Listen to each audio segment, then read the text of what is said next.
निर्मला सीतारामनजी यांनी एक चांगला अर्थसंकल्प सादर केलेला आहे। हा 12वा अर्थसंकल्प त्यांच्या माध्यमातून सादर झालेला आहे। आत्मनिर्भर भारतासाठी तब्बल 12 लाख कोटीची गुंतवणूक करण्याचा निर्णय या अर्थसंकल्पात घेण्यात आलेला आहे। महाराष्ट्रासाठी मोठ्या प्रमाणात या अर्थसंकल्पामध्ये तरतूद करण्यात आलेली आहे।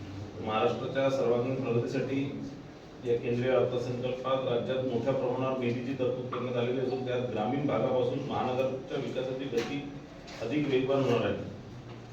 आता मी तुम्हाला फक्त आकडे सांगतो की बिझनेस नेटवर्कला 67 कोटी रुपये भेटलेले आहेत। आर्थिक क्लस्टर विकास इकॉनॉमिक क्लस्टर डेव्हलपमेंट 283 कोटी, महाराष्ट्र तृतीय स्तरीय वैद्यकीय शिक्षण विकास कार्यक्रम 338 कोटी, सिंचन योजना, सौर ऊर्जेकरण सोलार कर वसुलीकरता 207 कोटी, कृषी व्यवसाय व ग्रामीण परिवर्तन प्रकल्प 646 कोटी, कौशल्य व मानवी विकासासाठी 313 कोटी, जिल्हास्तरीय संस्थात्मक क्षमता वाढ कॅपॅसिटी बिल्डिंगसाठी 240 कोटी, Mumbai Ahmedabad high speed rail corridor 6103 कोटी, मुंबई मेट्रोसाठी 1702 कोटी,